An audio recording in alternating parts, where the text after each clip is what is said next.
Hello friends, welcome to my channel. स्वागत है आप सभी का आज के इस नए सेशन में। इस सेशन में देखिए हम लोग स्टार्ट करने वाले हैं बिहार लोक सेवा आयोग, जो कि एक्चुअली ये प्रारंभिक परीक्षा 21 में होने वाली थी, बट अब ये 2022 में होगी। तो इसमें देखिए हम लोग समान अध्ययन जो कि 30 दिनों में कंप्लीट करेंगे। इसमें आपका हर एक सेक्शन से जितने भी क्वेश्चन पूछे गए हैं, जिस टॉपिक से पूछे गए हैं, वो सारे टॉपिक को हम लोग डिटेल में कवर करेंगे। और ध्यान रखिएगा, ये हम लोग 30 दिनों में डेली एक सेशन आपके लिए लेकर आऊँगा और ये 30 दिनों में हम लोग इसको कंप्लीट करेंगे। तो जिनकी तैयारी अभी भी लग रही है कि नहीं हुई है या अभी भी जीरो लेवल पे हैं, तो आप इस सेशन से जुड़िए। आपको बिल्कुल मैं एकदम स्टार्टिंग से लेके जीरो लेवल से लेके प्रो लेवल तक ले जाऊंगा। और ये 30 दिनों में आप इस सेशन को देखिए एक बार, और फिर आप क्वेश्चन को सॉल्व कीजिए। देखिए आपका हर एक जिस टॉपिक को मैं कवर करूंगा उस टॉपिक का आप क्वेश्चन सॉल्व कीजिए, फिर देखिए आपका किस तरह से प्रश्न सॉल्व होते हैं। तो आप बिल्कुल मत घबराइए कि अभी कितने समय बचा है, कुछ भी तैयारी नहीं हुआ है। आपकी बिल्कुल तैयारी होगी। तो आज से इस सेशन को हम लोग आरंभ करेंगे। तो इसमें जो पहला जो होगा आपका, देखिए हम लोग कैसे किस तरह से इसको कंप्लीट करेंगे वो मैं दिखा देता हूँ। इसमें जो है आपका देखिए, हम लोग जो है पहले दिन हम लोग स्टार्टिंग इतिहास से करेंगे, क्योंकि जैसा आप लोग सभी जानते हैं वेटेज जो रहता है, मैक्सिमम क्वेश्चन जो रहता है 30 से 40 क्वेश्चन वो आपका हिस्ट्री से रहता है। तो हम लोग इसमें देखिए पहले दिन प्राचीन भारत से स्टार्ट करेंगे, फिर मध्यकालीन, फिर आधुनिक भारत, और फिर ये मॉडर्न हो जाएगा यानी कि आधुनिक भारत। तो इसमें भारतीय आंदोलन को एक अलग सेशन ले लिया जाएगा, जिससे क्या होगा कि आपका एक भी पार्ट नहीं छूटेगा। और इसी प्रकार फिर हम लोग वर्ल्ड हिस्ट्री कर लेंगे, फिर महान व्यक्तित्व, और उसके बाद देखिए ये पूरे हिस्ट्री का पोर्शन था। फिर भूगोल का कर लेंगे, और उसके बाद फिर हम लोग पॉलिटी का कर लेंगे, भारतीय राजनीति एवं अभिशासन। और इसी प्रकार हम लोग हर एक सेक्शन, मतलब जहां से भी आपका प्रश्न बनता है बीपीएससी में, एक भी सेक्शन नहीं छूटेगा आपका। भारतीय अर्थव्यवस्था, सामान्य विज्ञान, सूचना एवं प्रौद्योगिकी, पर्यावरण, पारिस्थितिक और जैव विविधता, खेल परिदृश्य, बिहार सामान्य भी देखेंगे लास्ट में, और जो समसामयिक घटना होगा उसको भी हम लोग करेंगे। तो इस सेशन से आप जुड़िए और डेली इस सेशन को देखिए, एक एक दिन 30 दिन। अभी देखिए आज से अभी काफ़ी समय है। अगर इस सेशन से 30 दिन में आपका लाभ होता है और इसको आप रिवीजन कीजिएगा, तो आप ज़्यादा से ज़्यादा क्वेश्चन वहाँ सॉल्व कर पाइएगा। तो बिल्कुल इस सेशन से आप जुड़िए और ज़्यादा से ज़्यादा अपने फ्रेंड सर्कल में इसको शेयर कीजिए। तो चलिए हम लोग इस सेशन को स्टार्ट करते हैं। तो इस सेशन में हम लोग जो सबसे पहले हम लोग कवर करेंगे वो होगा हमारा ये देखिए, ये होगा हमारा प्राचीन भारत इतिहास में। तो प्राचीन भारत से स्टार्ट करेंगे। तो चलिए देखिए, ये जो है आपका पहला दिन। और ध्यान रखिए, चैनल को आप लोग सब्सक्राइब नहीं कीजिए तो सब्सक्राइब कर लीजिए, ताकि इस तरह के इंपॉर्टेंट सेशन चैनल पे ऑलरेडी बहुत सारे आपको बिहार समग्र बिहार समग्र अपलोड कर दिया गया है। काफ़ी सेशन उसके एंशियंट और यानी कि प्राचीन और मध्यकालीन मध्यकालीन बिहार से जितने क्वेश्चन थे, मध्यकालीन सेशन अभी आपको डेली बेसिस पे एक सेशन मिलेगा। तो आप वहां से कवर, और जल्द ही आपको जैसे ही मध्यकालीन कंप्लीट होगा, आपको आधुनिक बिहार का भी सेशन मिलना शुरू हो जाएगा। तो वो साथ में रहेगा, और साथ में हम लोग इसको भी डे बाय डे कंप्लीट करते जाएंगे। तो ध्यान रखिएगा, 30 दिन में आपका हर एक सब्जेक्ट का रिवीजन करवाऊंगा और डिटेल में करवाऊंगा, ऐसा नहीं कि ये ऑब्जेक्टिव रहेगा। तो चलिए, और ये बिहार नहीं बल्कि ओवरऑल ओवरऑल हिस्ट्री रहेगा इसमें, और ये हिंदी में है क्योंकि कुछ लोग इंग्लिश में कंफर्टेबल नहीं है, तो इसलिए इसको मैं हिंदी में लेकर आया हूँ। तो चलिए, इसमें पहला दिन जो हम लोग स्टार्ट करेंगे प्राचीन भारत यानी कि एंशियंट इंडिया। तो इसमें जो है आपका पहला टॉपिक है इसमें प्राग ऐतिहासिक काल। तो प्राग ऐतिहासिक काल क्या है, उससे जुड़ी हुई जितने भी तथ्य हैं हम लोग उसको कवर करेंगे। तो चलिए इसको थोड़ा जूम कर देता हूँ ताकि आपको बहुत अच्छे से दिखे। और ध्यान रखिएगा इसमें एक भी सेशन ना छूटे आपका, नहीं तो आप पीछे रह जाइएगा। उसके लिए आप बेल आइकन को ऑन कर लीजिए ताकि जैसे ही वीडियो अपलोड हो आपको नोटिफिकेशन मिल जाए। और ध्यान रखिएगा ये सेशन आपको रात 8 बजे आपको प्रीमियर किया जाएगा, ताकि आप वहां से बिल्कुल दिन भर आपको जो पढ़ना है, जहाँ पढ़ना है, जहाँ क्लास करना है, उसको करने के बाद आप इस सेशन को रात 8 बजे के बाद आराम से डिनर करके खाना खा के आराम से देखिए, ताकि आपका टाइम भी व्यर्थ ना हो, दिन का भी सारा काम हो जाए और फिर इस सेशन को भी आप अच्छे से देख पाए। तो चलिए इस सेशन को स्टार्ट करते हैं।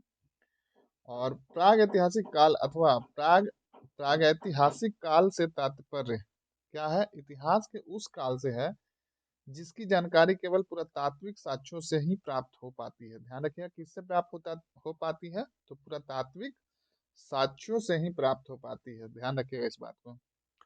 इसके लिए कोई लिखित साक्ष्य नहीं है, मतलब ऐसा कुछ रिटर्न फॉर्मेट में नहीं है। जो भी है पुरातात्विक साक्ष्य है, जो भी इंस्क्रिप्शन, मॉन्यूमेंट्स या उस तरह के जो ऐतिहासिक साक्ष्य हैं, पेंटिंग्स, वो है।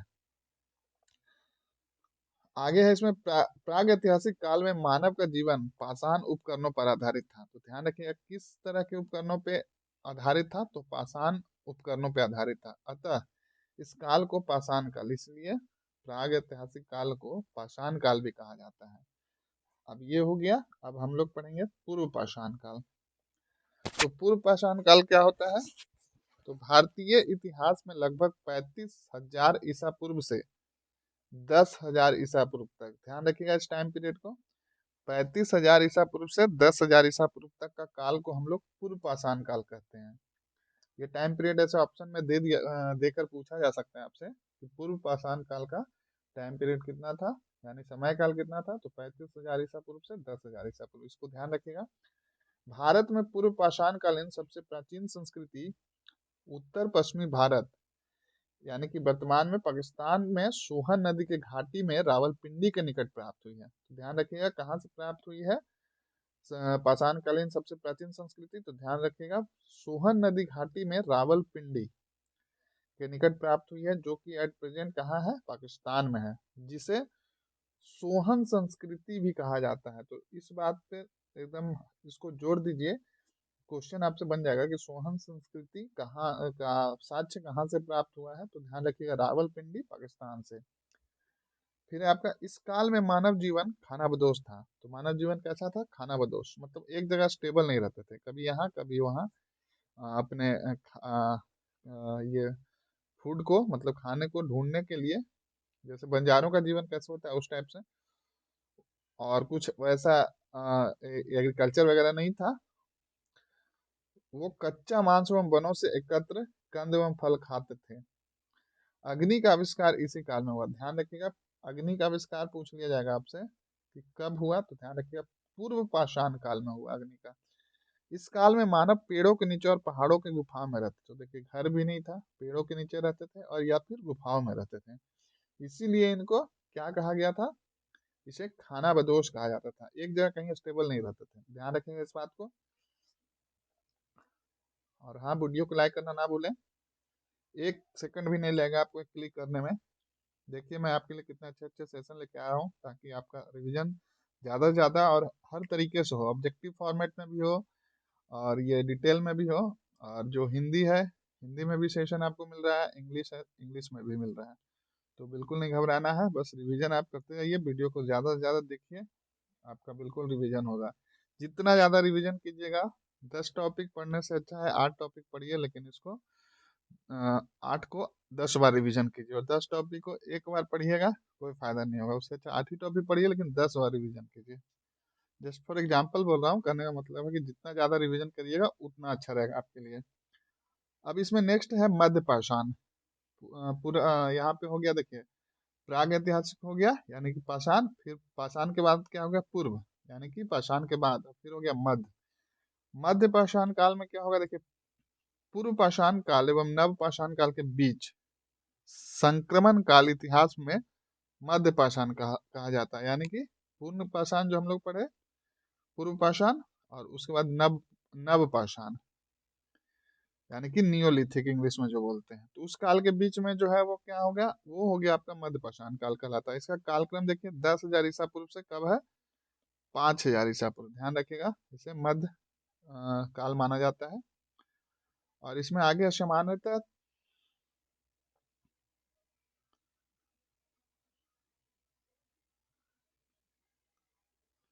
इसको छोड़ दीजिए, प्रिंटिंग है ये। हाँ, तो मध्य पाषाण काल में शिकार की बढ़ती आवश्यकता के लिए देखिए किसका प्रयोग होता था, तीर का विकास हुआ।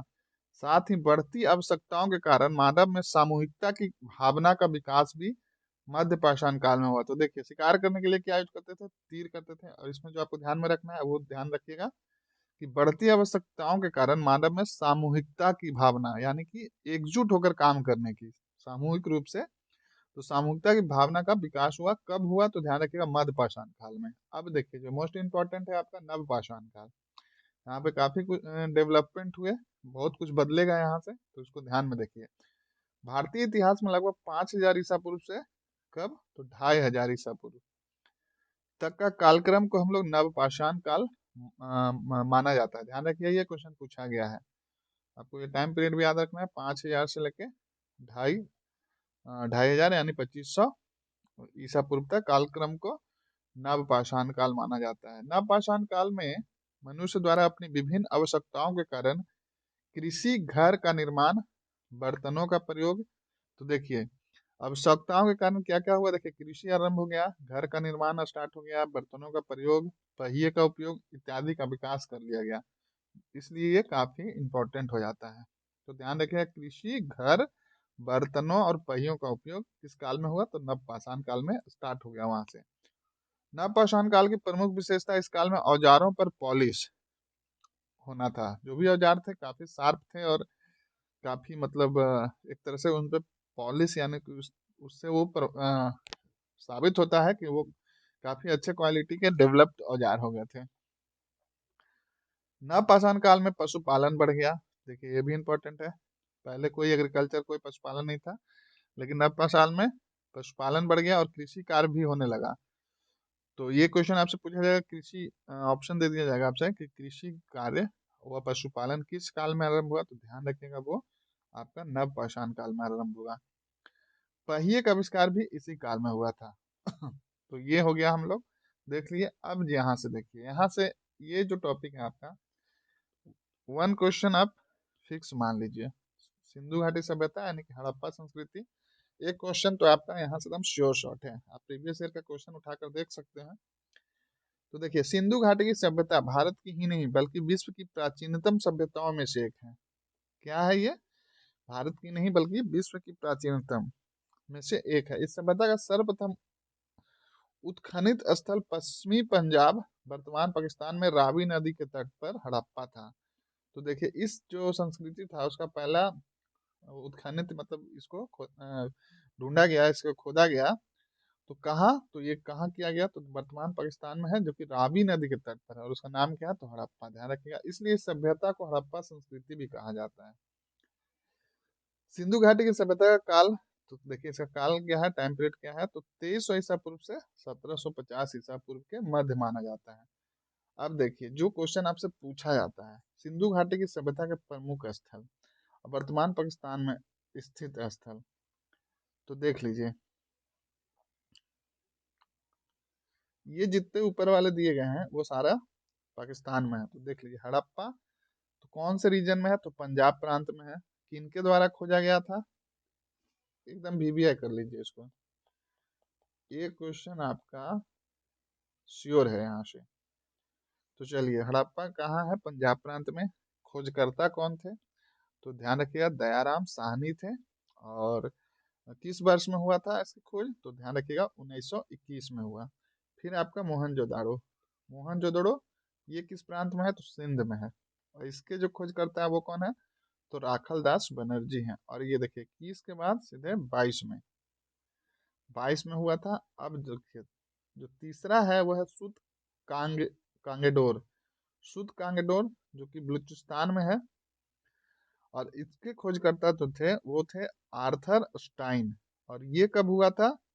तो ये हुआ था आपका 1927 में। फिर है आपका चहुंदड़ो, ये काफी बार पूछा गया है। ये भी आपका सिंध में है, यानी कि मोहनजोदड़ो और जो आपका चहुंदड़ो दोनों है, जोदड़ो जोदड़ो, तो इस तरह से याद रखिए। तो ये भी सिंध में है, और इसके खोजकर्ता थे एमजी मजुमदार। और ये कब हुआ? तो ये हुआ आपका 1932 में। ध्यान रखिएगा, आपका कुछ भी टाइम पीरियड, ये वर्ष भी पूछा जाएगा, खोजकर्ता भी पूछा जाएगा, और स्थल भी पूछा जाएगा। चौथा जो है, यानी पांचवा जो है, वो है आपका कोट दीजी। ये भी पूछा गया है प्रीवियस ईयर के क्वेश्चन में, देखिए। और ये भी सिंध में है। तो ध्यान रखिएगा, सिंध में देखिए आपका 3 हो जाता है, मोहनजोदड़ो, चहुंदड़ो और कोट दीजी। तो ये सिंध में है। एक शुद्ध कांगडोर बलूचिस्तान में हो जाएगा, और जो हड़प्पा है वो पंजाब प्रांत में है। तो कोट दीजी के जो खोजकर्ता थे वो थे के धुरे और अहमद खान। और ये खोज किया गया था आपका 1955 में। तो ध्यान रखिएगा, हड़प्पा पंजाब में है, मोहनजोदड़ो, चुंदड़ो और कुर्जी ये सिंध में है, और सुत कांगडोर कहाँ है? कांगेडोर वो बलूचिस्तान में है। उम्मीद करता हूँ आप लोग अच्छे से इसको याद कर पाए होंगे, समझ पाए होंगे। अब भारत में जो स्थित है, देखिए, तो भारत में रंगपुरा कहाँ है? तो अहमदाबाद में है। और इसके खोजकर्ता थे एम एस वत्स। और ये कब खोज किया गया?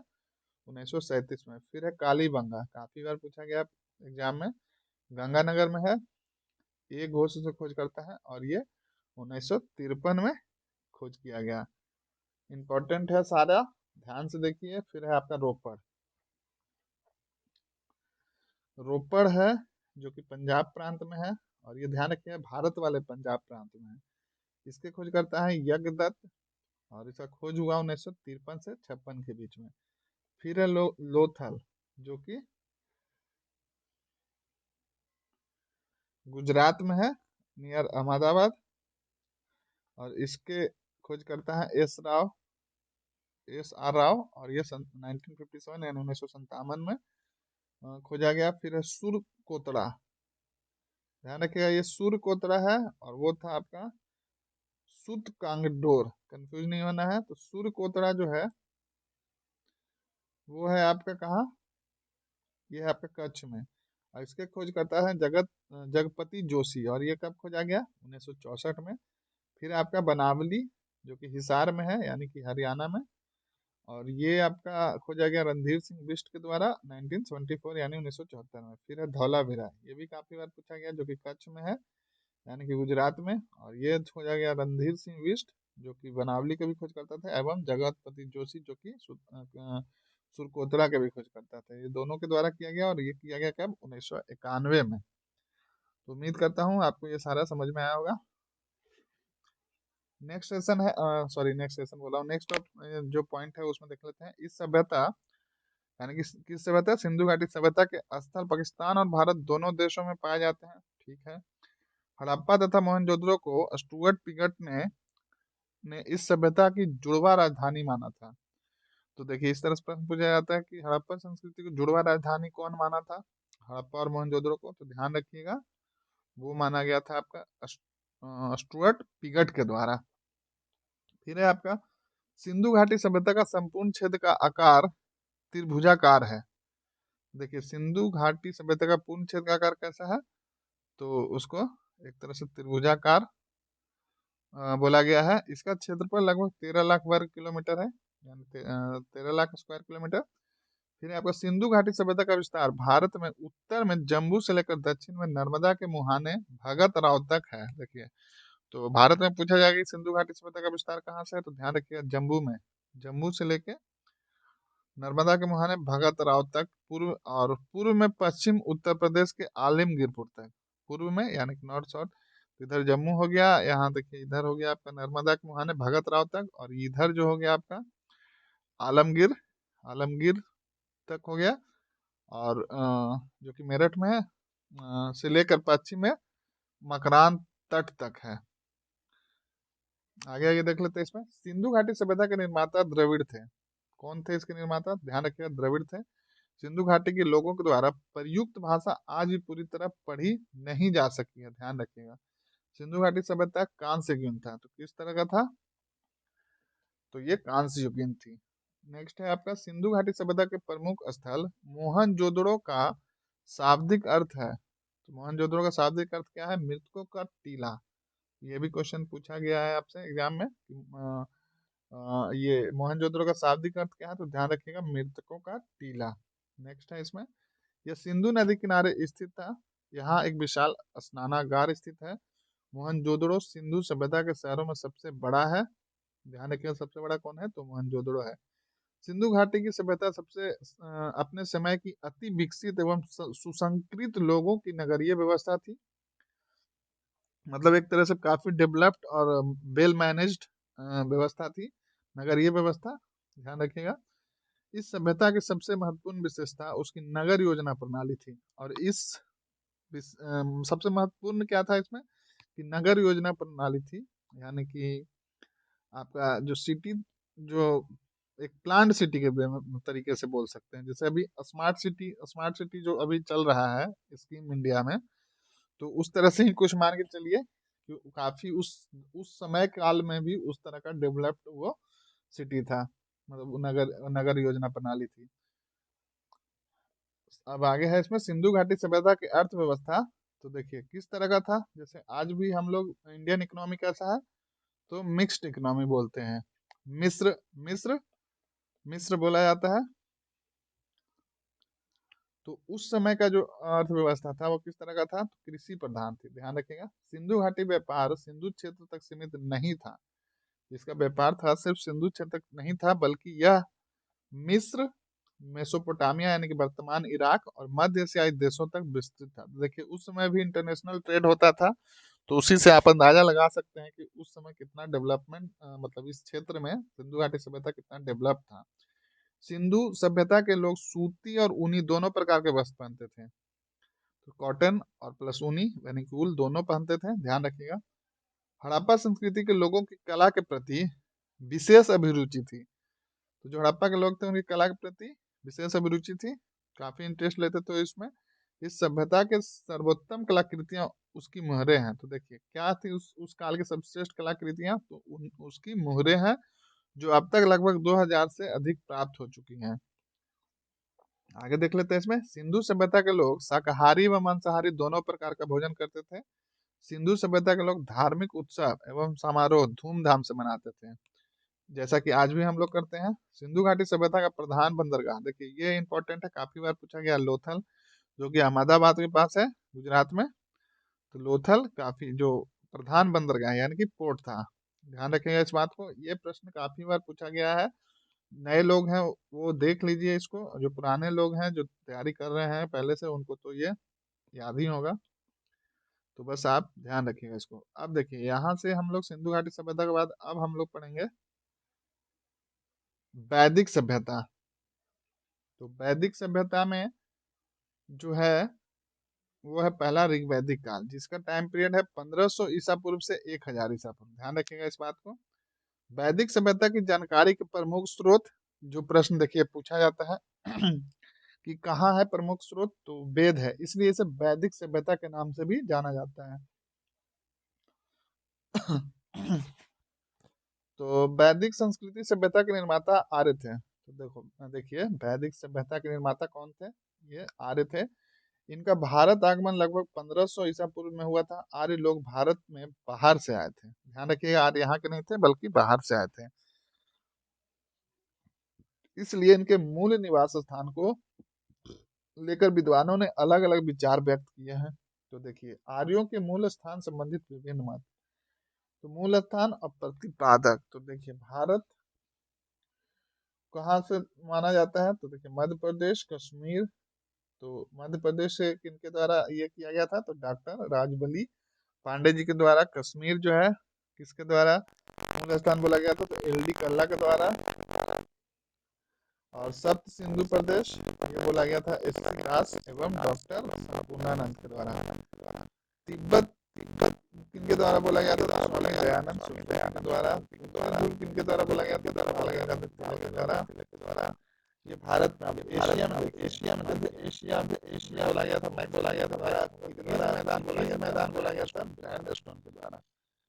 यूरोप में हंगरी बोला गया था, गायल के द्वारा बोला गया था, मनी बोला गया था का द्वारा, और द रूस बोला गया था गार्डन चार्लुम नहरिंग के द्वारा।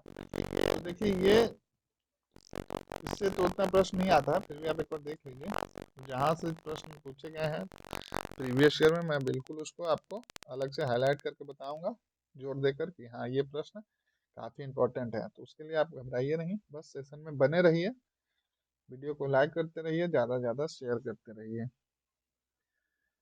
अधिकांश विद्वान मैक्स मूलर के मत से सहमत हैं कि आर्य मूल रूप से मध्य एशिया के निवासी थे। तो देखिए जो भी जितने भी विद्वान है वो मैक्स मूलर, जो देखिए यहाँ पे हम लोग पढ़े मैक्स मूलर, तो अधिकांश लोग उसको सपोर्ट करते हैं कि आर्य जो थे मूल रूप से कहाँ के थे, तो मध्य एशिया के निवासी थे। वेदों की कुल संख्या 4 है। अब देखिए हम लोग एक्चुअली पढ़ क्या रहे हैं, वेद के बारे में, और उसमें भी हम लोग पढ़ रहे हैं ऋग्वैदिक काल को। ध्यान रखिएगा कि हम लोग पढ़ क्या रहे हैं, ऐसा नहीं कि आगे बढ़ते बढ़ते हम लोग भूल जाएंगे पीछे हम लोग पढ़ क्या रहे थे। तो वेदों की कुल संख्या कितनी है, 4 है। यह भारत की ही नहीं विश्व के प्राचीनतम एवं पवित्र ग्रंथ है। ध्यान रखिएगा, इन्हें ईश्वर द्वारा रचित माना जाता है। वेदों का निर्माण वैदिक काल में ही हुआ था।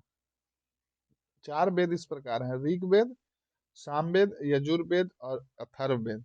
इसको आप एकदम दिमाग में बैठा लीजिए, क्योंकि ये चारों वेद में से एक नए क्वेश्चन आपको पूछा गया है। प्रीवियस ईयर के प्रश्न आप देख सकते हैं, और नहीं तो फिर आप चैनल पे जो घटना चक्र का जो एंशियंट एंशियंट हिस्ट्री, यानी कि प्राचीन इतिहास, प्राचीन इतिहास का घटना चक्र में जितने भी प्रश्न पूछे गए हैं प्रीवियस बीपीएससी में, उसको इस चैनल पे अपलोड कर दिया गया है। तो आप उस जाइए वहां से, इस सेशन जैसे ही ये सेशन आप कंप्लीट होगा, जैसे ही ये प्राचीन आपका खत्म होता है, आप बिल्कुल उस सेशन को जाकर देखिए, यहाँ पे डिटेल में पढ़ लीजिए। उसके बाद ऑब्जेक्टिव फॉर्मेट में वहाँ पे विथ एक्सप्लेनेशन, ऐसा नहीं कि वहाँ पे सिर्फ क्वेश्चन आंसर है, वहाँ पे भी आपको बहुत अच्छे से एक्सप्लेन करके बताया गया है। मैं लिंक दे दूंगा इसके डिस्क्रिप्शन बॉक्स में, आप बिल्कुल वहाँ जाइए और देखिए, और फिर देखिए आपका कितना अच्छे से रिवीजन होगा। तो ये डिटेल पढ़ लीजिए, और उसके बाद घटना चक्र का जितना भी प्रीवियस ईयर क्वेश्चन पूछा गया है वो ऑलरेडी अपलोड कर दिया गया है प्राचीन भारत का, तो उसको आप एक बार जाके बिल्कुल देखना ना भूलें, जिससे आपका रिवीजन और अच्छे से हो जाएगा। आप यहाँ डिटेल पढ़ लीजिए, और उसके बाद ऑब्जेक्टिव फॉर्मेट में देखिए क्वेश्चन। आप क्वेश्चन देखिएगा तो उसके नीचे लिखा हुआ भी है कि कौन से बीपीएस में कौन से साल में वो पूछा गया है। तो मुझे प्रूफ देने की जरूरत नहीं है, आप खुद देख लीजिए यहाँ जो मैं बता रहा हूँ शॉर्ट में, उससे आपका क्वेश्चन सॉल्व होता है कि नहीं होता है। तो बस ध्यान रखिएगा, 30 दिनों में आपका पूरा मैं टारगेट रहेगा अपना 100+ का, बिल्कुल हम लोग कवर करते चलेंगे, क्योंकि कट ऑफ दिन प्रतिदिन बढ़ते जा रहा है। तो फिलहाल तो अभी हम लोग 100+ मान के चलेंगे, देखते हैं कितना कर पाते हैं। आप लोग इस सेशन को देखने के बाद बिल्कुल क्वेश्चन सॉल्व करना ना भूलें, तभी आपका प्रैक्टिस अच्छे से होगा। चलिए आगे देख लेते हैं। तो आर्यों ने ही ऋग्वेद की रचना की, तो किनके द्वारा ऋग्वेद की रचना की गई, तो ध्यान रखिएगा आर्यों के द्वारा। इसे मानव जाति का प्रथम ग्रंथ माना जाता है, ये भी ध्यान रखिएगा। मानव जाति का प्रथम ग्रंथ किसे माना जाता है, तो ऋग्वेद को। ऋग्वेद द्वारा जिस काल का विवरण मिलता है उसे ऋग्वैदिक काल के नाम से जाना जाता है। ऋग्वेद ही आर्यों का सबसे प्राचीन वेद है। गायत्री मंत्र मोस्ट इंपॉर्टेंट ऋग्वेद से ही प्राप्त हुआ है। अश्वमाथ सदगम्य वाक्य भी यहीं से लिया गया। तो देखिए ये प्रश्न काफी बार पूछा गया है, एक सेकंड। हाँ देखिए, गायत्री मंत्र कहाँ से लिया गया है, तो ऋग्वेद से लिया गया है। अब देखिए ये यहाँ पे इसको ध्यान रखिएगा, अश्वमाथ सदगम्य, ये भी वाक्य जो है ऋग्वेद से ही लिया गया था। तो ये काफी बार पूछा गया है, तो हो सकता है इस बार इसको भी पूछ लिया जाए कि अश्वमाथ सदगम्य कहाँ से लिया गया है, तो ध्यान रखिएगा वो ऋग्वेद से लिया गया है। मैं जहां भी जोड़ दे रहा हूँ, हाईलाइट कर रहा हूँ, आप उसको एकदम दिमाग में फीड कर लीजिए।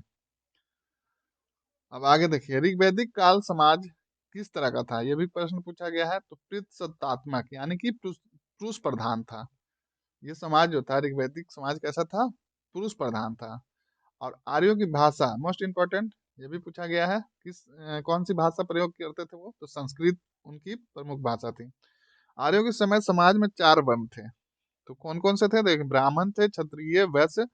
जो वर्गीकरण किया गया था समाज का वो 4 भाग में किया गया था, ब्राह्मण, क्षत्रिय, वैश्य और शूद्र। ऋग्वैदिक कालीन राजनीतिक व्यवस्था काबिलाई कैसी थी व्यवस्था, तो कबीलाई कबीलाई व्यवस्था थी, यानी कि एक तरह से ट्राइबल जो बोलते हैं। राजनीतिक व्यवस्था कैसी थी, तो कबीलाई व्यवस्था थी। इस काल में सर्वाधिक महत्वपूर्ण नदी कौन सा था, तो ध्यान रखिएगा सिंधु नदी थी। इसका उल्लेख ऋग्वेद में कई बार आया है। इसके अतिरिक्त ऋग्वेद में गंगा नदी एक बार। देखिए तो सबसे ज्यादा ऐसे प्रश्न पूछा जाएगा किस नदी की सबसे ज्यादा चर्चा है ऋग्वैदिक काल में, तो ध्यान रखिएगा सिंधु नदी की। गंगा नदी की चर्चा एक बार है तथा यमुना नदी का 3 बार उल्लेख मिलता है, ध्यान रखिएगा इस बात को। ऋग्वैदिक काल का सबसे महत्वपूर्ण देवता कौन था, तो ध्यान रखिएगा कौन थे, मतलब इंद्र इंद्र थे। इसे वर्षा एवं युद्ध का देवता माना जाता है। इंद्र के बाद दूसरा स्थान किसका आता है, तो अग्नि का था। तो ये भी ध्यान रखिएगा आप कि सबसे महत्वपूर्ण देवता कौन थे, तो इंद्र थे। और इसे इन्हें किनका देवता माना जाता है, तो वर्षा और युद्ध का। और इनके बाद सेकंड रैंक का किन्हें गॉड माना जाता है, देवता, तो अग्नि का माना जाता था। ध्यान रखिएगा इस बात को, काफी इंपॉर्टेंट है।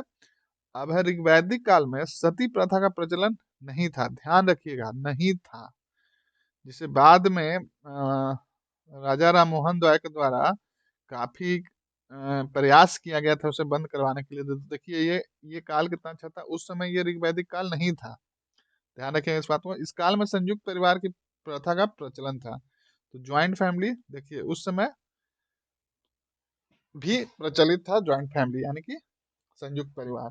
अब उसके बाद देखिए तो काफी अच्छा था ऋग्वैदिक काल। अब है उत्तर वैदिक काल, जो कि इसका टाइम पीरियड है 1000 से 500 ईसा पूर्व। 1000 ईसा पूर्व से 500 ईसा पूर्व तक कालखंड को हम लोग क्या कहते हैं, उत्तर वैदिक काल। मोस्ट इंपॉर्टेंट, ध्यान रखिएगा। इसको उत्तर वैदिक काल की संज्ञा दी जाती है। उत्तर वैदिक काल में ऋग्वेद को छोड़कर शेष अन्य तीनों वेदों का उपनिषदों की रचना हुई। तो देखिए ऋग्वेद को छोड़कर उत्तर वैदिक काल में शेष अन्य जो 3 वेद थे एवं उपनिषदों की रचना हुई थी, ध्यान रखिएगा। तो बाकी जो तीन तीन वेद थे ऋग्वेद को छोड़ के, उसकी रचना कब हुई थी, तो आपको याद रखना है उत्तर वैदिक काल में हुआ था। उत्तर वैदिक काल का टाइम पीरियड कितना है, तो ध्यान रखिएगा सिंपल था, 1000 से 500 ईसा पूर्व। ऋग्वेद के अलावा शेष अन्य 3 वेद हैं, तो कौन कौन से हैं। आप इसको किसी भी तरह से याद कीजिए, बट आपको ये तीनों चारों याद करना होगा, क्योंकि यहाँ से एक प्रश्न आपको पूछा ही जाएगा। तो देखिए कौन कौन सा था ऋग्वेद, हम लोग पढ़ लिए। तो फिर था सामवेद, यजुर्वेद और अथर्ववेद, एकदम दिमाग में फिट कर लीजिए। तो सामवेद उत्तर वैदिक कालीन ग्रंथ है, जिसमें लगभग देखिए कितना मंत्र है, 1810 मंत्र है, जो कि संगीतबद्ध शैली में रचे गया है। इसलिए सामवेद को विश्व की प्रथम संगीत पुस्तक, देखिए ये भी प्रश्न पूछा जाता है कि विश्व की प्रथम संगीत पुस्तक किसे कहा जाता है, तो ध्यान रखिएगा किसे कहा जाता है, तो सामवेद को कहा जाता है, एकदम से नहीं भूलना है इसको। अब है यजुर्वेद में लगभग 2000 मंत्र हैं। अब सामवेद हम लोग पढ़ लिए, इसमें क्या था, प्रथम संगीत पुस्तक, जिसमें कुल मंत्र कितने थे, 1810। अब उससे ज्यादा देखिए यजुर्वेद में कितने लगभग मंत्र हैं, तो 2000, जो कि सर्वाधिक है।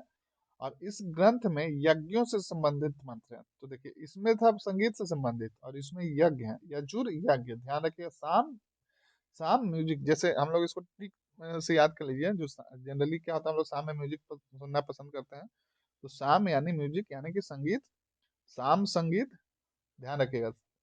जोड़िए तभी याद रहेगा, शाम संगीत, ठीक। और फिर यजुर यानी कि यज्ञ, यजुर यज्ञ।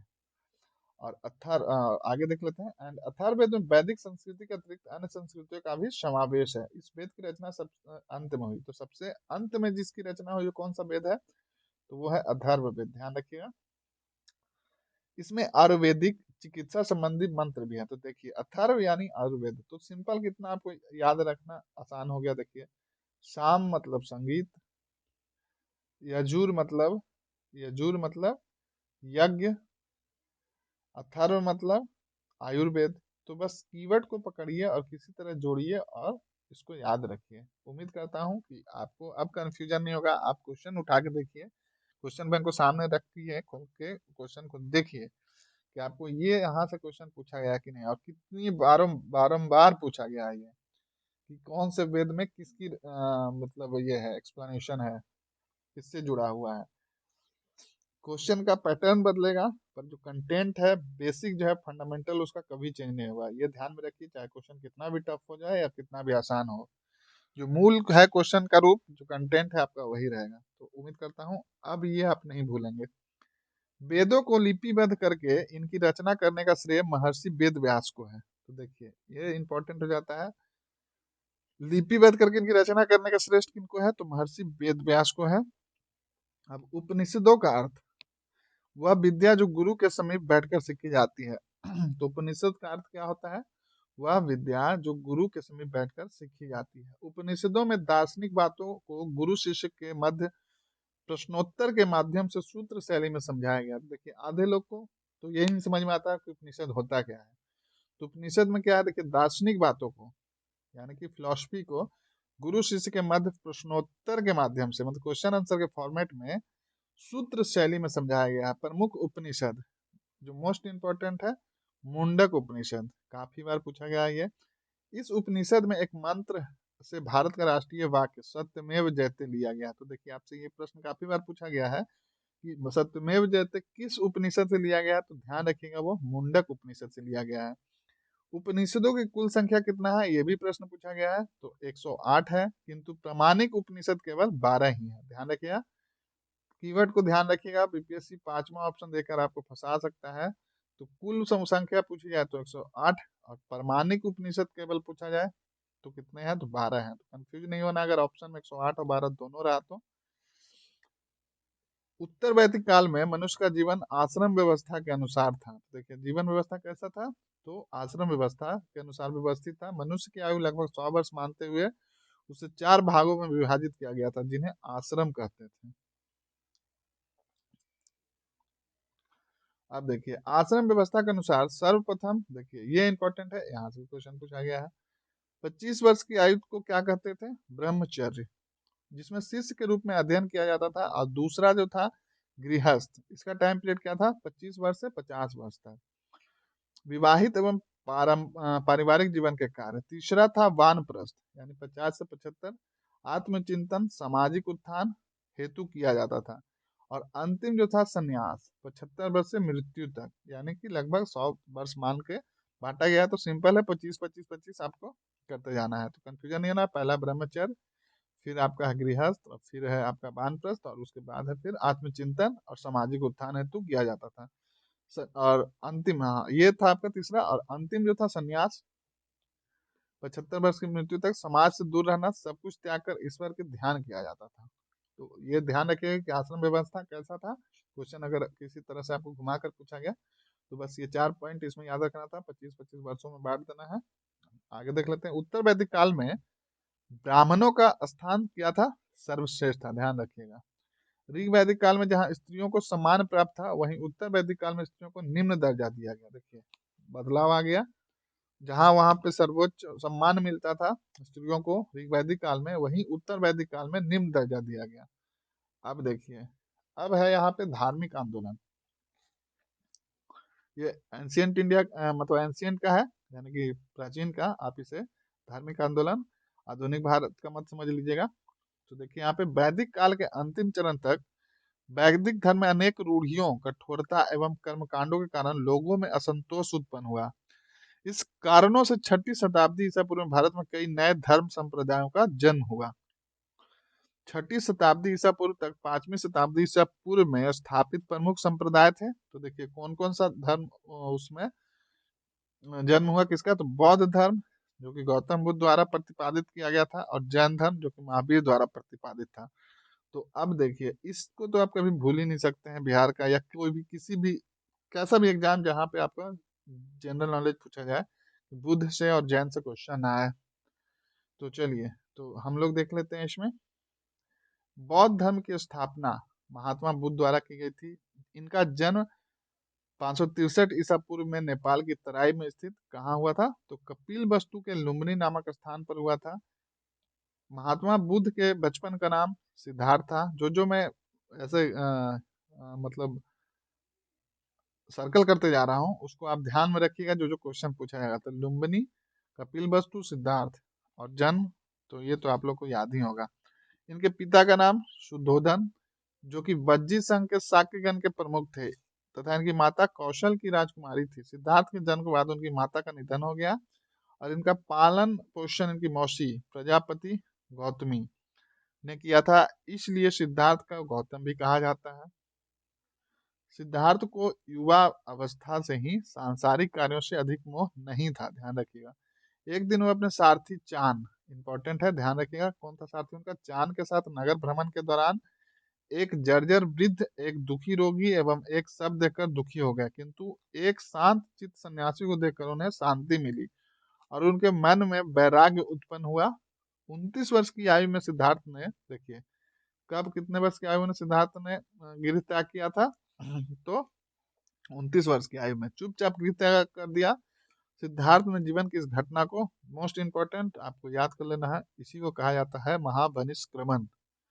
मैंने हर सेशन में बताया हूँ जहां भी बुद्ध के बारे में मैंने पढ़ाया, आप ध्यान रखिएगा, इसको जो वो गृह त्याग करते हैं उसको कहा जाता है महावनिष्क्रमण कहा गया है। सिद्धार्थ गौतम को 35 वर्ष की अवस्था में गया के निकट एक पीपल वृक्ष के नीचे 49वें दिन ज्ञान प्राप्त हुआ। ज्ञान प्राप्ति के बाद सिद्धार्थ बुद्ध कहलाए। देखिए बुद्ध कब कहलाए, जब उनको गया के फल्गु नदी के किनारे, निरंजना या फल्गु जो बोलिए, उस नदी के किनारे उनको ज्ञान प्राप्त होता है 49वें दिन, तपस्या के 49वें दिन। और बौद्ध ग्रंथों में इनके ज्ञान प्राप्ति को क्या कहा गया है, निर्माण। तो ध्यान रखिएगा, महावनिष्क्रमण गृह त्याग को और ज्ञान प्राप्ति को निर्वाण कहा गया है। आगे देख लेते हैं इसमें। तो इसमें आप देखिए ज्ञान प्राप्ति के बाद वाराणसी के निकट सारनाथ, मोस्ट इंपॉर्टेंट, नामक स्थान पर गौतम बुद्ध के 5 पुराने साथियों ने को अपना उपदेश दिया। तो क्वेश्चन पूछा जाएगा कि बुद्ध ने पहला उपदेश कहाँ दिया, तो ध्यान रखिएगा सारनाथ में दिया। जो बुद्ध परंपरा में धर्म चक्र, और इसको क्या कहा जाता है बुद्ध परंपरा में, तो इसको कहा जाता है धर्म चक्र परिवर्तन। तो ध्यान रखिएगा आप इसको। महात्मा बुद्ध की 80 वर्ष की आयु में लगभग 483 ईसा पूर्व में उत्तर प्रदेश के कुशीनगर में मृत्यु हो गई। करंट में अभी जो कुशीनगर हवाई अड्डा बन रहा है, तो ध्यान रखिएगा वही कुशीनगर है जहां उनकी मृत्यु हो गई थी। और इस घटना को महापरिनिर्वाण कहा गया। तो देखिए आपको क्या क्या याद रखना है, महापरिनिर्वाण किस घटना को, जब उनकी मृत्यु होती है, पहला उपदेश देते हैं उसको धर्म चक्र परिवर्तन, जब ज्ञान प्राप्ति होता है तो निर्माण, और गृह त्याग करते हैं तो महाभनिष्क्रमण, ये याद रखना है। बाकी तो, और उनका ये सारथी का नाम चांद, और उनकी माता पिता और ये सब तो आप लोग हमेशा पढ़ते हैं। और देखिए आगे, बौद्ध धर्म का संगठन गणतांत्रिक पद्धति पर आधारित था। किस तरह का पद्धति पे था, तो गणतांत्रिक पद्धति यानी कि रिपब्लिक था। उनकी संगठन धर्म जो भी बोलिए उसको, बुद्ध के प्रति बुद्ध के प्रसिद्ध अनुयायी शासकों में शामिल थे। तो देखिए कौन कौन उनके अनुयायी थे, तो बिंबिसार थे, अजातशत्रु, कालशोक, अशोक एवं कनिष्क। ये मतलब एक तरह से बोलिए उनको फॉलो करते थे, उनको मानते थे। बौद्ध धर्म के दो प्रमुख संप्रदाय, मोस्ट इंपॉर्टेंट ध्यान रखिएगा, हीनयान एवं महायान। हीनयान संप्रदाय के लोग एशिया में श्रीलंका, म्यांमार एवं जावा, इंडोनेशिया आदि स्थलों पर फैले हुए हैं। तो देखिए आपसे ये भी पूछा जा सकता है कि कहाँ पर पाए जाते हैं हीनयान के, तो लोग श्रीलंका, म्यांमार, जावा आदि स्थलों पर फैले हुए हैं। जबकि महायान संप्रदाय के लोग चीन, तिब्बत, मंगोलिया, जापान एवं दक्षिण कोरिया, यानी कि एक तरह से बोल सकते हैं, अगर हम लोग इसको नॉर्थ मानते हैं, इसको साउथ मानते हैं, तो नॉर्थ वाले पार्ट में, उत्तरी भाग वाले कंट्री में जो है ये, जैसे कि चीन, तिब्बत, मंगोलिया, ये जो हो गया, वहां पे हो गए कौन, महायान। महायान ध्यान रखिएगा। और नीचे जो साउथ ईस्ट एशिया है, वहाँ के लोग साउथ वाला पार्ट में, जैसे कि आपका नीचे में जैसे ये इंडिया हो गया, तो यहाँ श्रीलंका, इधर फिर आपका इंडोनेशिया, और फिर ये म्यांमार इधर हो गया। तो ये वाले पार्ट में जो है वो क्या मानते हैं, वो मानते हैं आपका हीनयान, ध्यान रखिएगा, तो आपको कंफ्यूजन नहीं होगा। और महात्मा बुद्ध ने अपने उपदेश पाली भाषा में दिए थे, तो इसको भी ध्यान में रखना है आपको, किस भाषा में दिए थे। और देखिए जो मोस्ट इंपॉर्टेंट यहाँ से प्रश्न बुद्ध से जो पूछा गया हर बार किसी भी एग्जाम में, तो ये आपको ध्यान में रखना है, जो प्रमुख संगीतियां या सभाएं जो हुई थी, तो एकदम इसको आपको रट जाना है, और या फिर जिस तरह से आप याद कर सकते हैं कर लीजिए। तो देखिए प्रथम संगीति कब हुई थी, तो 483 ईसा पूर्व में। कहाँ हुआ था, राजगिरी में। और इसके अध्यक्ष तो महाकश्यप, और शासक तो अजात शत्रु। तो इसको ध्यान में रखिएगा, शासक को अका अक, ये वर्ड याद रखिएगा, अका अक, आपको ये चारों याद हो जाएगा। और ये जो है अध्यक्ष, तो इसको एमएस, इसको याद रखने के लिए क्या करना है आपको, देखिए महासर्व एमएसएम वी कर लीजिए। एमएसएमई आप लोग इकोनॉमिक्स में, एग्रीकल्चर में पढ़े होंगे, तो उसी तरह एमएसएम वी से याद कर लीजिए। अब आइए एक एक करके मैं बताता हूँ।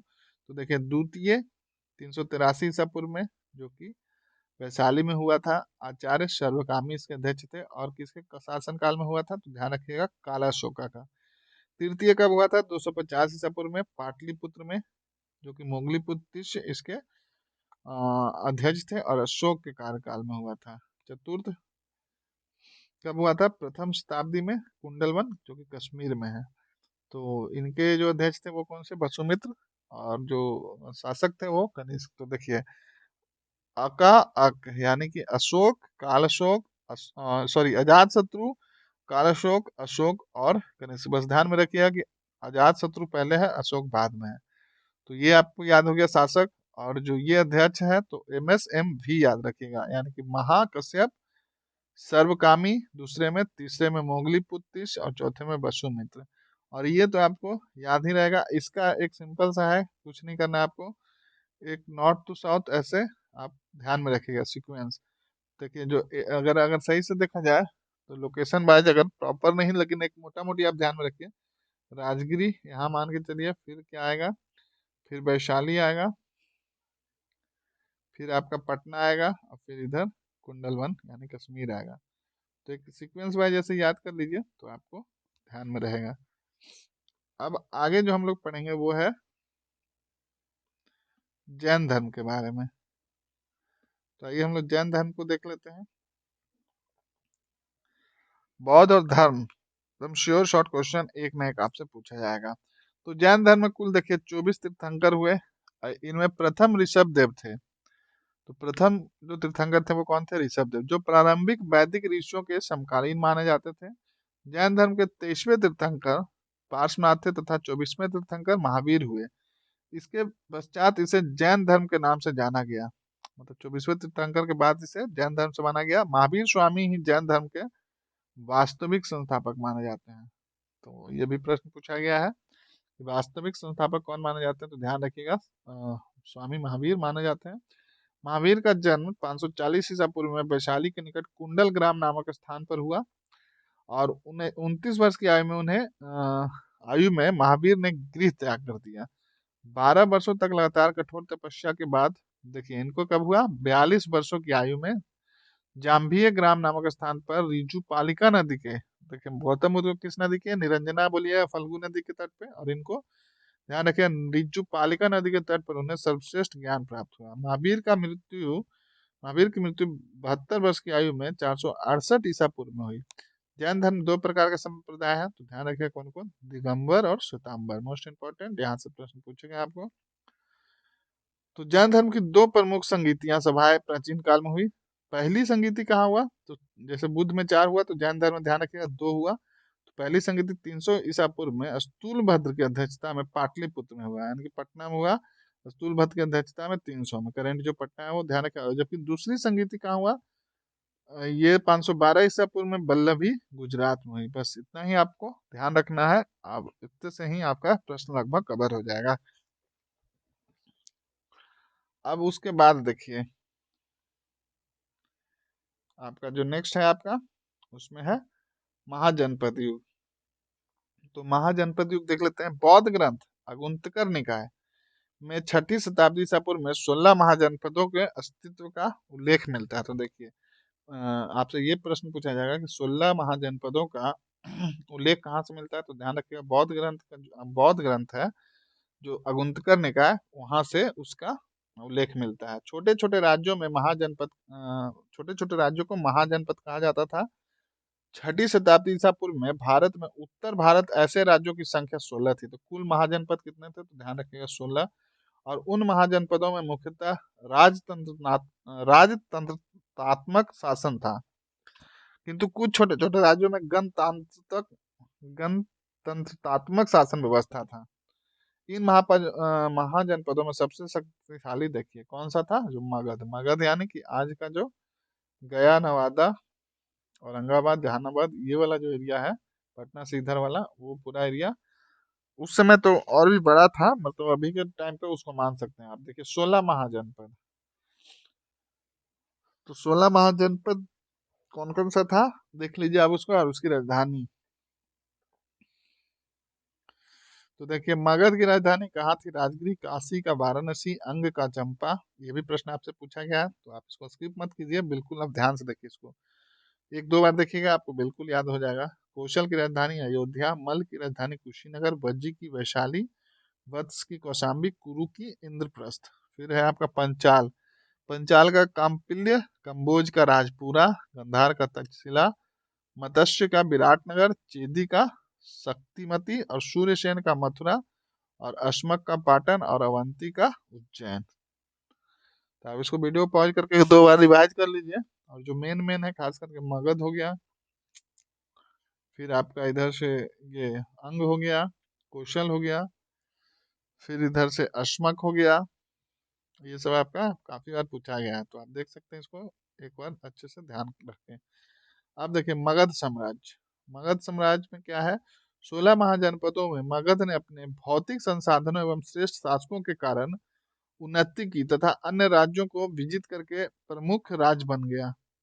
अन्य छठी शताब्दी ईसा पूर्व में 16 महाजनपदों में से एक मगध का उदय एक साम्राज्य के रूप में हुआ, और इसे भारत का प्रथम साम्राज्य भी माना जाता है। तो ध्यान रखिएगा, भारत का प्रथम साम्राज्य किसे माना जाता है? तो मगध साम्राज्य को। मगध का उत्कर्ष उत्कर्ष हर्यक वंश के शासक बिंबिसार, जो कि 1544 से 492 ईसा पूर्व तक थे, इस समय में प्रारंभ हुआ। मतलब मगध का जो स्टार्टिंग फेज था वो कब आरंभ हुआ? उदय जो उसका शुरू हुआ वो हुआ आपका बिंबिसार के शासन में। बिंबिसार ने गिरिव्रज यानी कि राजगीर को अपनी राजधानी राजधानी बनाकर मगध साम्राज्य की स्थापना की थी। तो ध्यान रखिएगा हर्यक वंश के शासक बिंबिसार ने मगध मगध राजगीर को राजधानी बनाया और मगध साम्राज्य की स्थापना की। एक सेकंड दीजिए। उसके बाद जो है आपका,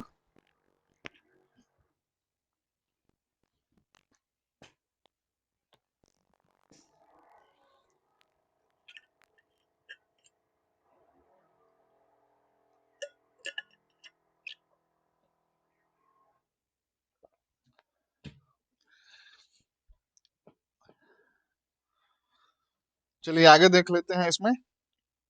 तो बिंबिसार जो था हर्यक वंश का प्रथम शक्तिशाली शासक था।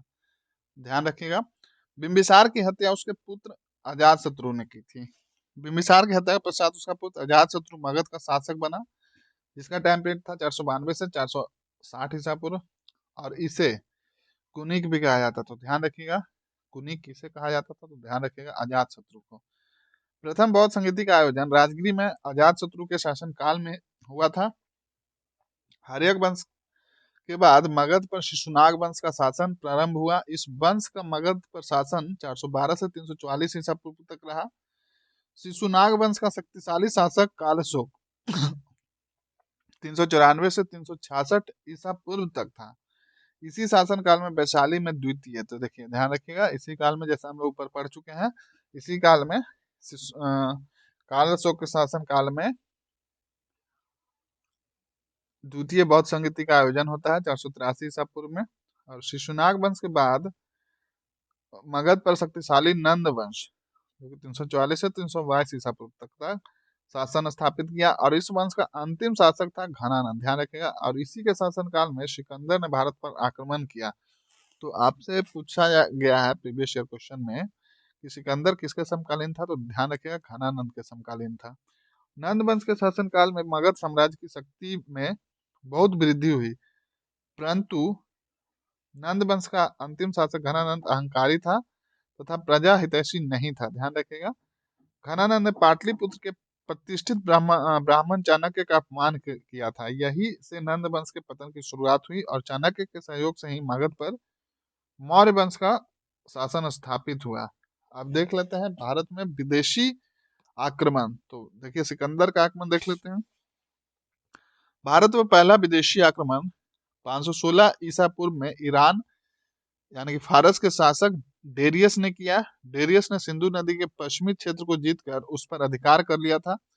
यूनान के मेसोडोनिया यानी कि मकदूनिया के शासक सिकंदर, जिनको कि अलेक्जेंडर बोला जाता है, ने अपनी विश्व विजय की महत्वाकांक्षा को साकार करने के उद्देश्य से भारत पर देखिए कब, तो 326 ईसा पूर्व में आक्रमण किया। ये प्रश्न पूछा गया है कि अलेक्जेंडर कब अटैक किया था, तो ध्यान रखिएगा 326 ईसा पूर्व में आक्रमण किया। और सिकंदर के आक्रमण के दौरान उत्तर पश्चिमी भारत छोटे छोटे राज्यों में विभाजित था। भारत के सर्वप्रथम सिकंदर का सामना तक्षशिला के शासक, देखिए ये भी इंपॉर्टेंट है, सिकंदर का सर्वप्रथम सामना किससे होता है, तो तक्षशिला के शासक आम्भी से हुआ। किससे हुआ, ध्यान रखिएगा, आम्भी से हुआ था। आम्भी ने शीघ्र ही सिकंदर की अधीनता स्वीकार कर ली थी, तो वो लड़ नहीं सका और उसके अधीनता को स्वीकार कर लिया। अब सिकंदर का भारत में सर्वाधिक महत्वपूर्ण युद्ध पोरस, ये प्रश्न पूछा गया है, जो कि किस नदी किनारे हुआ था, तो झेलम नदी के तट पर हुआ था। ये नदी का नाम भी पूछा गया और ये भी पूछा गया, तो ध्यान रखिएगा कि सर्वाधिक महत्वपूर्ण युद्ध कौन सा था, तो पोरस युद्ध था, जिसको पुरु बोलते हैं। इस युद्ध को हाइडेप्सस का युद्ध भी कहा जाता है, मोस्ट इंपॉर्टेंट है, ध्यान रखिएगा इसको। इस युद्ध को हाइडेप्सस का युद्ध भी कहा जाता है और इस युद्ध में भारतीय शासक पोरस पुरु की हार हुई। सिकंदर ने अपनी जीत के बावजूद पोरस की बहादुरी को देखते हुए उसका राज्य उसे वापस कर दिया। सिकंदर की सेना ने ब्यास नदी, देखिए ब्यास नदी के आगे बढ़ने से इनकार कर दिया। ये ध्यान रखिएगा, कंफ्यूज नहीं होना है। यहाँ पे जो पोरस का युद्ध जो हुआ था या हाइडेप्सस का युद्ध हुआ था वो झेलम नदी किनारे हुआ था, लेकिन उसकी सेना जो थी किस नदी से आगे बढ़ने से इनकार कर दिया था, तो ध्यान रखिएगा वो ब्यास नदी था, जिसके कारण उसे अपना भारत विजय अभियान छोड़ना पड़ा। सिकंदर भारत में लगभग 19 महीने रहा। सिकंदर की मृत्यु भारत के विजित प्रदेशों को अपने सेनापति फिलिप को सौंप कर वापस अपने देश मैसेडोनिया लौटते समय 323 ईसा पूर्व में मिस्र के अलेक्जेंड्रिया नामक स्थान पर होगी। अब यहाँ देखिए मोस्ट इंपॉर्टेंट टॉपिक, मौर्य साम्राज्य, जिसका टाइम पीरियड है आपका 323 ईसा पूर्व से 184 ईसा पूर्व। मौर्य वंश के शासक, तो पहला जो है आपका चंद्रगुप्त मौर्य। तो चंद्रगुप्त मौर्य मौर्य वंश का संस्थापक चंद्रगुप्त मौर्य था। देखिए तो मौर्य वंश का संस्थापक कौन था, तो ध्यान रखिएगा चंद्रगुप्त मौर्य, परंतु वह राजवंश से संबंधित नहीं था। इसके गुरु तथा बाद में मौर्य साम्राज्य के प्रधानमंत्री कौटिल्य या चाणक्य ने इसकी योग्यता से प्रभावित होकर चंद्रगुप्त को तक्षशिला में शिक्षा दी। चंद्रगुप्त मौर्य 322 ईसा पूर्व में अपने गुरु चाणक्य की सहायता से मगध साम्राज्य का अंतिम शासक घनानंद को हराकर मगध साम्राज्य प्राप्त किया और मौर्य साम्राज्य की स्थापना की। ध्यान रखिएगा किसको हराकर, तो घनानंद को हराकर, जो कि सिकंदर के समकालीन था। चंद्रगुप्त मौर्य एवं चाणक्य ने सर्वप्रथम सेना एकत्र करके पश्चिमोत्तर भारत को यूनानियों से मुक्त कराया। तो जो वेस्टर्न पार्ट था इंडिया का उसको किससे मुक्त कराया, तो यूनानियों से। चंद्रगुप्त ने 305 ईसा पूर्व में यूनानी शासक सेलुकस को पराजित करके अफगानिस्तान का क्षेत्र प्राप्त किया। तो देखिए उसके बाद यूनानी शासक किसको हराया, तो सेलुकस को पराजित करके किस क्षेत्र को अपने ये अंतर्गत लाया, तो अफगानिस्तान को क्षेत्र प्राप्त किया। सेलुकस को पराजित होने के पश्चात अपनी पुत्री का विवाह चंद्रगुप्त से करना पड़ा तथा मेगास्थनीज ने अपने राजदूत के रूप में चंद्रगुप्त के दरबार में भेजा। तो देखिए हाँ, युद्ध के बाद क्या होता है, हार जाता है वो सेलुकस और फिर वो अपनी पुत्री का विवाह किससे करता है, चंद्रगुप्त मौर्य से।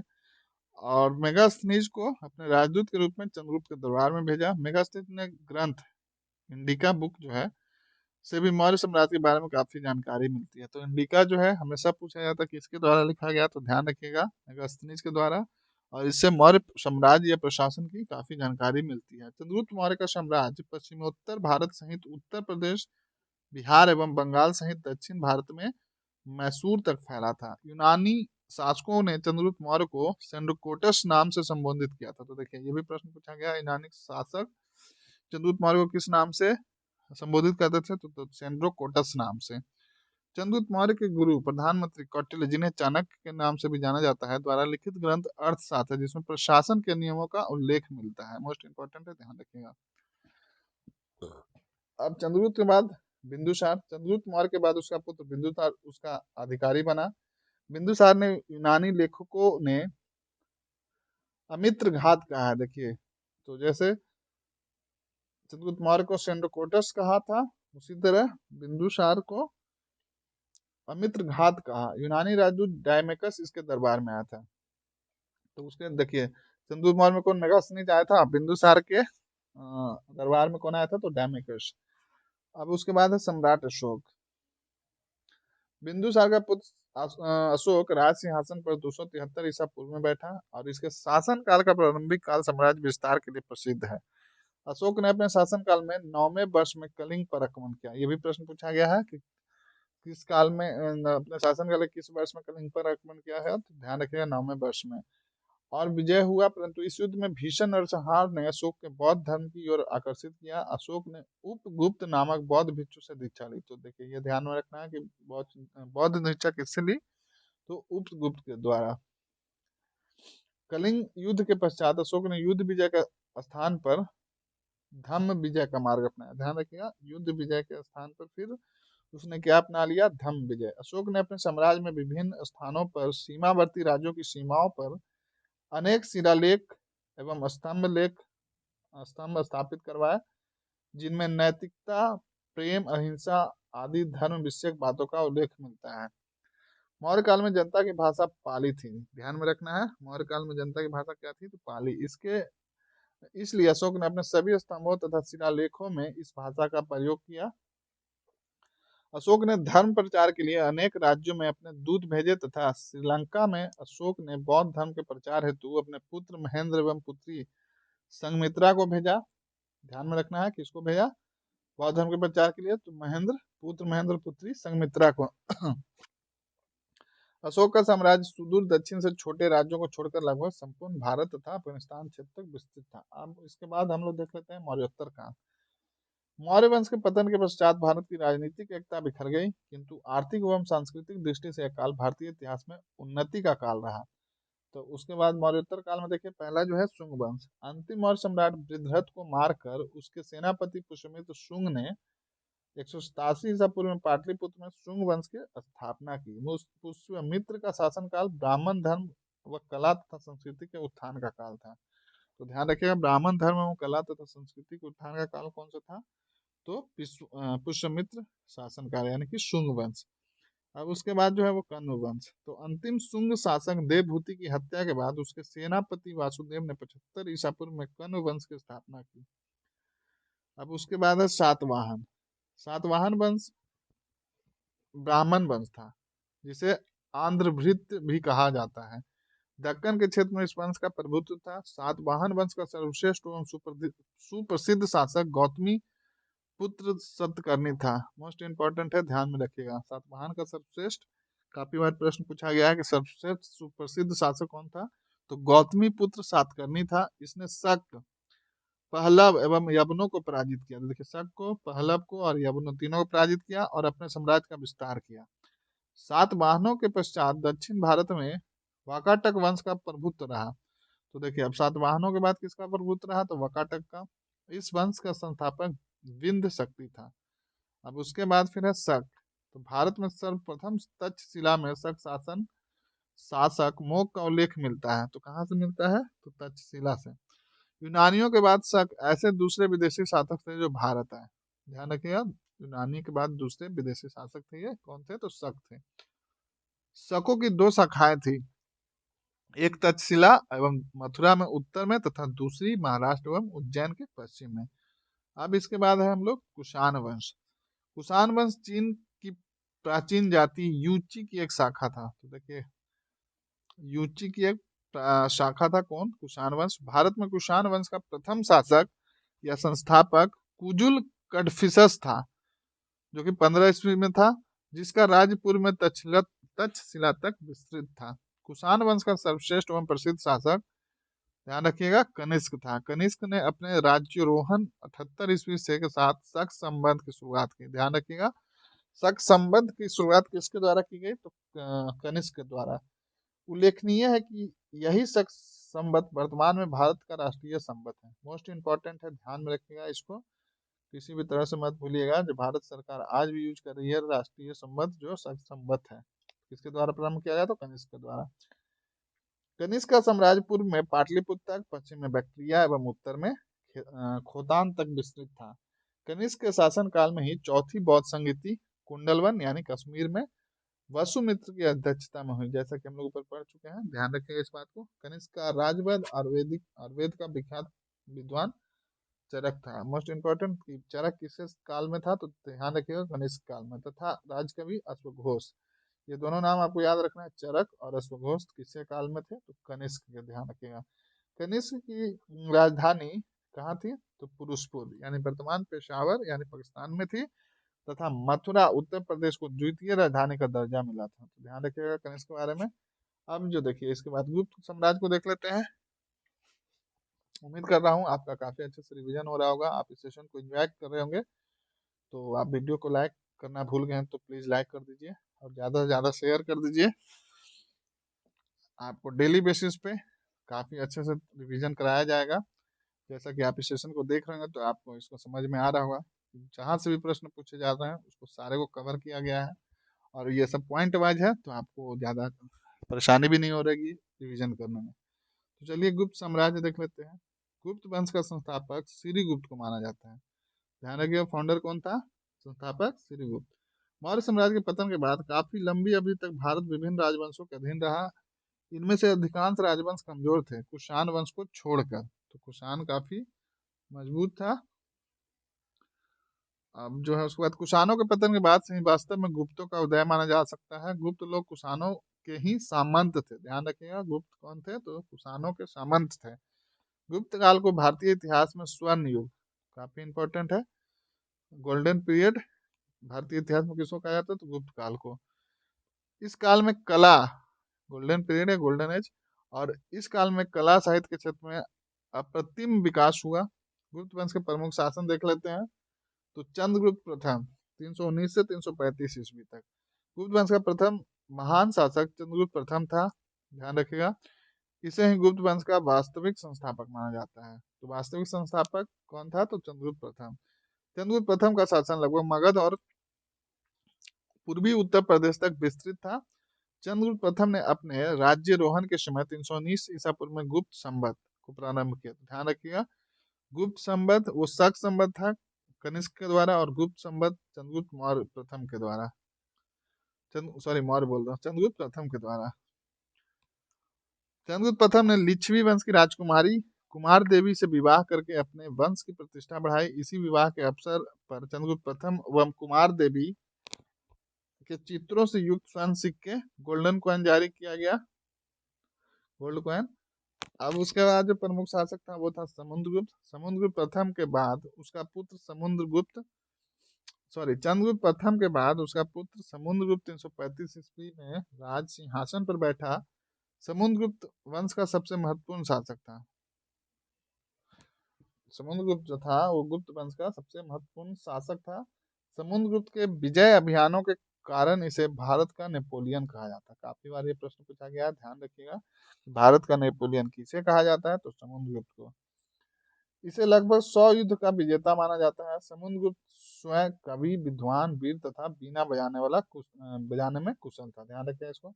गरुड़ गुप्त वंश का राजकीय चिन्ह था, ये भी इंपॉर्टेंट है। गुप्त वंश का राजकीय चिन्ह क्या था? तो गरुड़। अब उसके बाद जो थे वो चंद्रगुप्त द्वितीय, जिन्हें विक्रमादित्य का उपाधि मिला था। अपने पिता समुद्रगुप्त की मृत्यु के पश्चात चंद्रगुप्त द्वितीय गुप्त साम्राज्य का शासक बना। चंद्रगुप्त द्वितीय अपने पिता की तरह भारत के महानतम सम्राटों में से एक माना जाता है। वह भी एक महान साम्राज्य का निर्माता था। चंद्रगुप्त द्वितीय ने शकों पर विजय के पश्चात विक्रमादित्य की उपाधि धारण की। ध्यान रखिएगा, भारत का नेपोलियन समुद्रगुप्त और विक्रमादित्य कौन? तो चंद्रगुप्त द्वितीय। चंद्रगुप्त द्वितीय ने शकों के अतिरिक्त उत्तर दक्षिण भारत में भी कई राजाओं को पराजित करके बंगाल, मालवा, गुजरात, सिंध, उत्तर पश्चिमी क्षेत्र व विंध्य के दक्षिण तथा अपने साम्राज्य का विस्तार किया। शकों पर अपने विजय के पश्चात चंद्रगुप्त द्वितीय ने चांदी के सिक्के चलाए।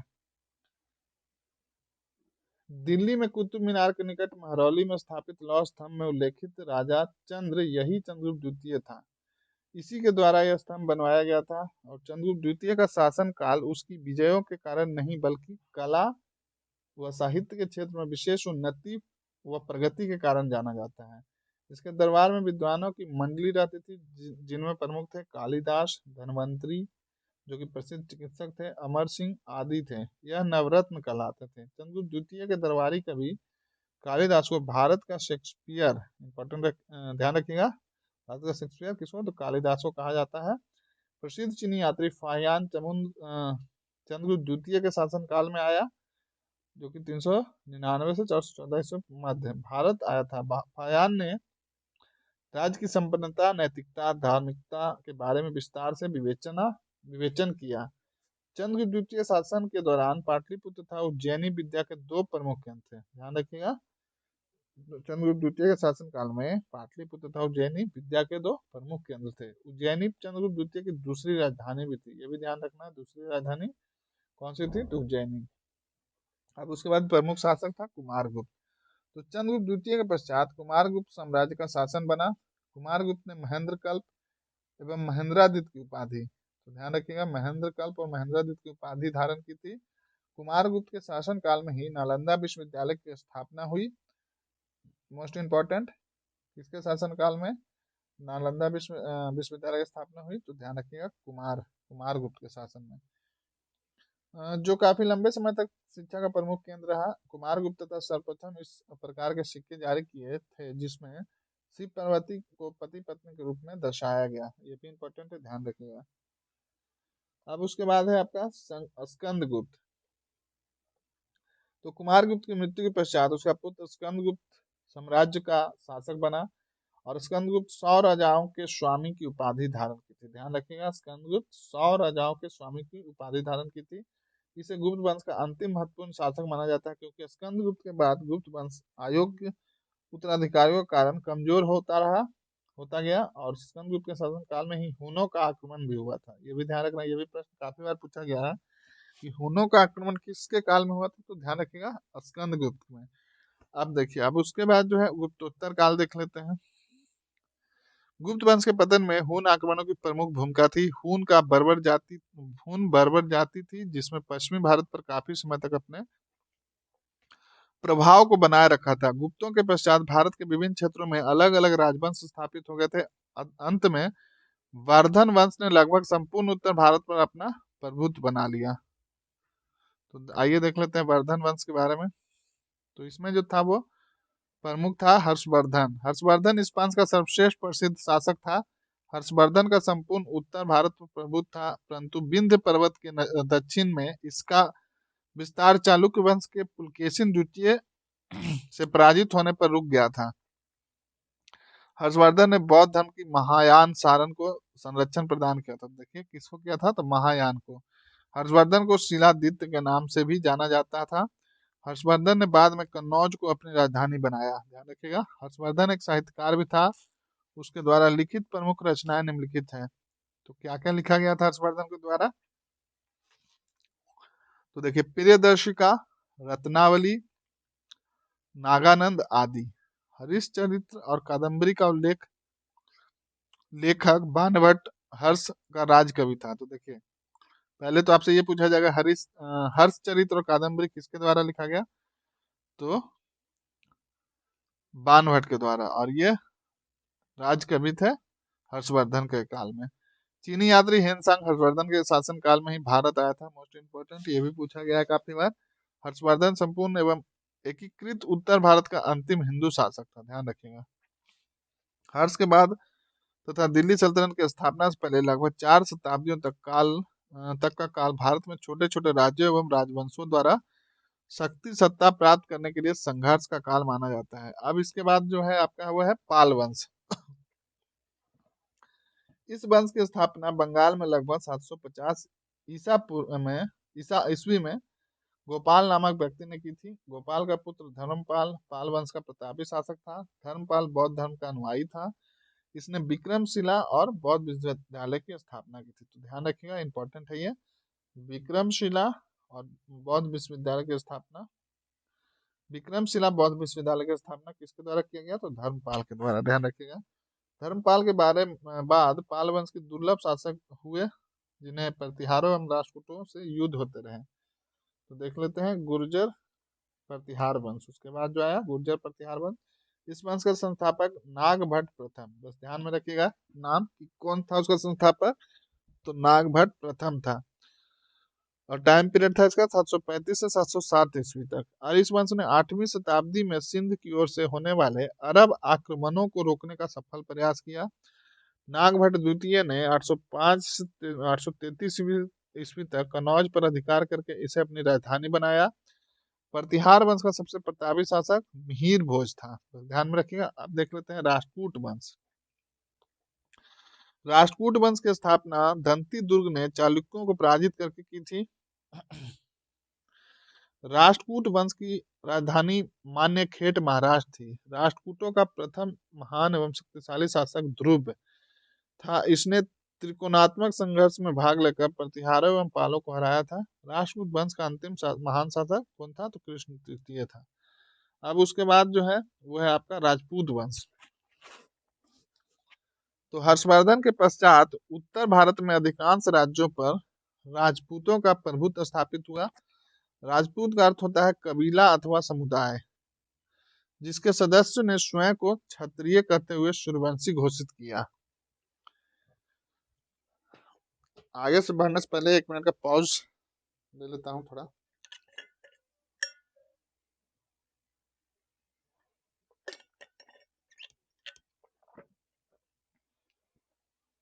चलिए, तो हम लोग देख रहे थे राजपूत वंश। कुछ विद्वानों ने राजपूतों का उदय गुर्जरों से संबंधित माना है। प्रमुख राजपूत वंश थे मेवाड़ के गहलोत, सिसोदिया, मारवाड़ के राठौर, पश्चिमी राजस्थान के गुर्जर, प्रतिहार, मालवा के परमार एवं दिल्ली के तोमर आदि। पृथ्वीराज तृतीय चौहान वंश, राणा संगा एवं राणा प्रताप सिसोदिया वंश, परमर्दी देव चंदेल वंश राजपूत वंशों के प्रसिद्ध शासक थे। अब इसके बाद देखिए जो जहां से क्वेश्चन काफी बार महत्वपूर्ण बन जाता है वो है आपका दक्षिण भारत के प्रमुख राजवंश। तो चलिए एक एक करके हम लोग दक्षिण भारत के जो प्रमुख राजवंश थे उनको भी देख लेते हैं। तो दक्षिण भारत में 3री शताब्दी में लगभग इतिहास संगम युग के नाम से जाना जाता है। इस काल में सुदूर दक्षिण में चोल, चेर एवं पांड्य वंश का शासन था। गुप्त काल के पश्चात पुनः दक्षिण भारत में शक्तिशाली राजवंशों का उदय हुआ, जिनमें पल्लव वंश, चालुक्य वंश एवं चोल वंश प्रमुख थे। तो हम लोग एक एक करके देख लेते हैं पल्लव वंश। तो पल्लव वंश में देखिए सातवाहनों के बाद दक्षिण भारत में उदित होने वाला महत्वपूर्ण वंश पल्लव वंश था, जिसकी स्थापना सिंह विष्णु ने की थी। पल्लव वंश की राजधानी कांची थी, जो शिक्षा एवं साहित्य का प्रमुख केंद्र थी। सिंह विष्णु के बाद महेंद्र वर्मन प्रथम शासक बना और इसके शासन काल में चीनी यात्री हिनसांग ने कांची की यात्रा की थी। महेंद्र वर्मन साहित्य, संगीत, कला प्रेमी था और इसके द्वारा लिखा प्रसिद्ध नाटक मत विलास प्रहसन था। अब उसके बाद है चालुक्य वंश। तो देखिए चालुक्य वंश का संस्थापक पुलकेशिन प्रथम था। मोस्ट इंपोर्टेंट, काफी बार पूछा गया है। पुलकेशिन द्वितीय इस वंश का श्रेष्ठ एवं प्रसिद्ध शासक था। चालुक्य वंश की राजधानी कहाँ थी? तो बादामी या बातापी जो बोलिए। बाद में इस वंश की एक अन्य शाखा कल्याणी महाराष्ट्र में तैलप द्वितीय ने स्थापित की। इस शाखा का प्रसिद्ध शासक विक्रमादित्य चतुर्थ था। अब उसके बाद हम लोग देख लेते हैं चोल वंश।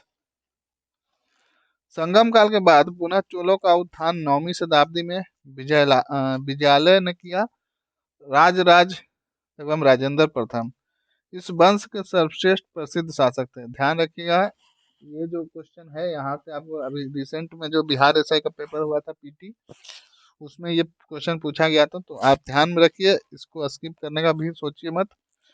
तो संगम काल के बाद पुनः चोलों का उत्थान 9वीं शताब्दी में विद्यालय ने किया और राज एवं राजेंद्र प्रथम इस वंश के सर्वश्रेष्ठ प्रसिद्ध शासक थे। राज ने जहां मालदीव एवं श्रीलंका के उत्तरी भाग को जीता, वहीं राजेंद्र प्रथम ने संपूर्ण लंका तथा दक्षिण पूर्व एशिया में श्री विजय साम्राज्य को जीता। अब राजेंद्र की सेना ने दक्षिण से उत्तर की ओर अभियान करते हुए बंगाल में गंगा नदी तक अभियान किया। अब इसके बाद है भारत पर मुस्लिमों का आक्रमण। तो आइए देख लेते हैं। ध्यान रखिएगा ये डे 1 है, रिवीजन चल रहा है, तो आपको पेशेंस बनाए रखना है। 30 दिनों में आपको पूरा कंप्लीट करना है हर सेक्शन को। तो आप घबराइए नहीं, पेशेंस बना के देखिए, तभी आपका अच्छे से रिवीजन हो पाएगा। तो चलिए देख लेते हैं भारत मुस्लिम आक्रमण। भारत पर मुस्लिम आक्रमण मिस्र के खलीफा के आदेश पर भारत के गवर्नर अल हज्जाज की सेना द्वारा किया गया। आक्रमण में अल हज्जाज मोहम्मद मुस्लिम सेना के नेतृत्व करते हुए 12 ईस्वी में सिंध के ब्राह्मण शासक बाहिर को पराजित किया तथा सिंध पर मुस्लिम शासन कायम किया। कोई बड़ा मुस्लिम राज्य स्थापित नहीं हुआ। उसके बाद देख लेते हैं महमूद गजनवी, जो कि अफगानिस्तान ने 1000 ईस्वी से 1027 ईस्वी के बीच भारत पर लगभग 17 बार आक्रमण किया और उसके प्रत्येक बार मंदिरों को तोड़ा एवं काफी धन लूट कर ले गया।